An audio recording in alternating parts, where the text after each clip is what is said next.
Hello everyone, and welcome to another episode of r/Entitled Parents. In today's Reddit stories, an entitled Karen leaves her dog in a hot car and ends up getting arrested for it. Let's jump into these. Dad doesn't want me to have any privacy. So whenever I just want to go on a Zoom call, my teacher tells us to shut the door due to sound issues and data privacy. My dad doesn't want this, so whenever I join the call, he has a software on the PC that lets him see when I go on the call, and he just stands there watching me. My teacher has literally asked him to leave, but he refuses. Another thing is, when I'm in the shower, he always just stands there staring at me to ensure I don't use the hot water. It's really creepy, and I've told him so many times I don't like it, but he still does it. Whenever I do manage to get some privacy to make a call, and my mom convinced him to let me have the privacy. For the rest of the day, he'll just speak in a certain way that makes you feel really bad even though you just want some privacy. Edit. Don't know how I forgot to add this, but this is my friend's story because his dad knows his Reddit account and doesn't want his dad seeing this post. Entitled Dad keeps insisting I'm a girl when I'm a boy. I just found the subreddit and instantly remembered this story because it happened very recently. Little backstory, I have a high voice for my age and my hair is kind of long for a boy. I was 13 when this happened. So I went to the grocery store with my mom to get stuff, and we split up to get everything. I went to my aisle and was singing One Winged Angel quietly, like the nerd I am. This man walks up to me. The entitled dad is about 40 years old and goes, "I didn't know girls know that song." I am socially awkward, but I had to speak up about this, so I did. I'm not a girl, it's fine, I get this a lot. The entitled dad goes, "No, you are a girl. You have the hair and voice." I respond, "I know what gender I am. Please leave me alone, this is very uncomfortable for me." I stated. He gets really mad and yells, "You are a girl. It doesn't matter if you like it or not." I get very scared because I don't like talking to strangers in general, and a stranger yelling at me terrified the life out of me. So I start to walk away without the items I needed. He follows me and I begin to get very scared and just freeze in fear. He walks up to me and goes, "You idiots shouldn't be thinking about these fantasies. You are a girl, accept it." Luckily, a store employee noticed this and she was good friends with my mother and helped me out. "Sir, you're gonna have to leave."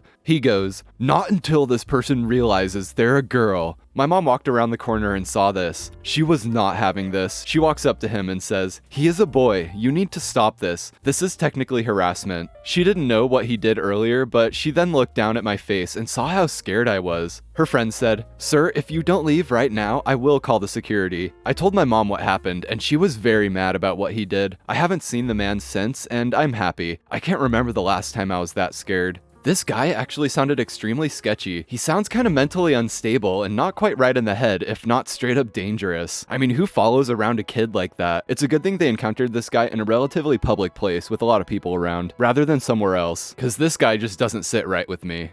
Entitled pet parent got what she deserved. Some backstory, this happened about 2 years ago when I used to work for a very big well-known shelter that's all about prevention of cruelty to animals in my area for about 5 years. It was in Florida, mind you, but I won't be naming the shelter. I loved that job so much, but I had to leave once I moved too far away. However, I do always try and make donations often. During and after that job, I always keep a leash, food, toys, cat carrier, etc. in my car at all times in case I come across a loose animal. Even a snake or other non-normal animals, yes, you'd be surprised how often they can get out too. So I can help contain them while finding the pet parent. It made me realize how many pets actually do get out, and not even at the fault of the pet parents. I also have realized just how often people leave their pets in the car for shopping. Most of the time they have the car on with a person inside, but a handful of times I've had people leaving their car with the windows cracked. So I always inform them about the laws in Florida when leaving pets in the car. You'd be surprised how many people don't know about this law. This was the most extreme I've yet to experience to this day. On to the story. On this day, it was in the 90s, but the temperature felt more in the hundreds. Welcome to Florida. I was heading into my local supermarket to get a new case of water after getting off my shift when I spot a small puppy in the back seat of an SUV. The puppy looked to be a pit lab mix and about a few months old, very much tired and panting heavily. There was no one in the car and the windows were open just a crack. I rushed inside to the customer service desk and informed them about the dog, that I would call the cops if they didn't come out soon, and they spoke over the loudspeaker calling for the owner. The associate gave me a bottle of water to give to the pup when we get him out. Then I went to my car getting the lead, bowl, and toys with keys in my hand.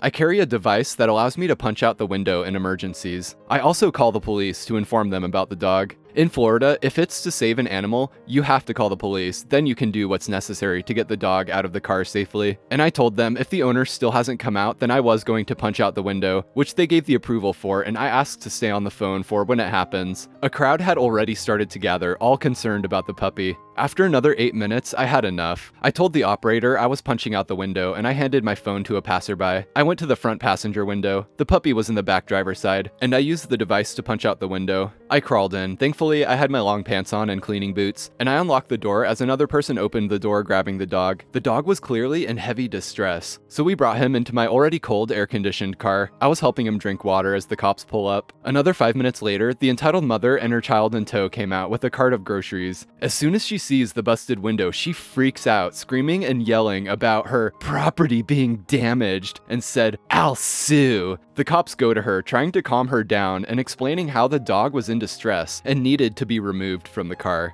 "That's ridiculous. We were only in there for 15 minutes. The puppy was fine. We need to go home now, so give us back the dog." I was pissed to hear this. So I say, "Are you stupid? In 15 minutes, the inside of a car at this temperature can get to 115 degrees Fahrenheit, about 45 to 50 Celsius, which can kill any animal and any kid. It's like a damn oven. I'm taking this dog to the vet." She was shocked that someone dared to talk back to her, and the kid started crying, pointing at me as I settled the dog into the front seat about, "Why is the strange lady taking Rusty?" The woman started making her way to me, but the cop stepped in the way. "Who do you think you are? You're stealing my dog, you effing grunt. You can't let her get away with this." One of the officers got behind her and cuffed her hands, explaining her rights to her while another was on the phone next to the crying kid. The dad later came to pick him up from what I heard. I turned as I went to the driver's side of the car and turned my back to her, showing the big well-known shelter staff logo in big letters across my back, and got in my car, taking the dog to the local vet. Thankfully, Rusty was fine, heavily dehydrated, but if I hadn't done what I did, he would have had bad internal damage or possibly died. The mom was arrested for animal cruelty, and the judge awarded the dog to my shelter, the mom being registered to not have any other animals in her care or anyone else who lived with her. Apparently, this was the last straw for the court, as she had already had a case against her for abusing another dog before Rusty. Rusty, now named Percy, made a full recovery and was adopted by a wonderful family with 2 kids who had another dog in their home named Rocco. They got along as thick as thieves. It was hard to see him go, and I would have adopted him myself, but my apartment at the time didn't allow pets. I was just happy to see him off to his new life. I do feel bad for the kid though. He was probably like 5 and didn't understand what was happening at the time, but I have no sympathy for that mom at all. I'm glad that dog's okay, and I'm also glad that mom lost her right to having pets. It really is shocking hearing about how many people don't know about the dangers of leaving your pet in a hot car. One could argue though that maybe she actually knew and just didn't really even care. It makes me wonder how many people actually hear about the dangers of it and then just kind of think, "Nah, it's fine, it's no big deal." It's like the "it won't happen to me" kind of attitude. But in the end, the puppo was safe, and that's all that really matters.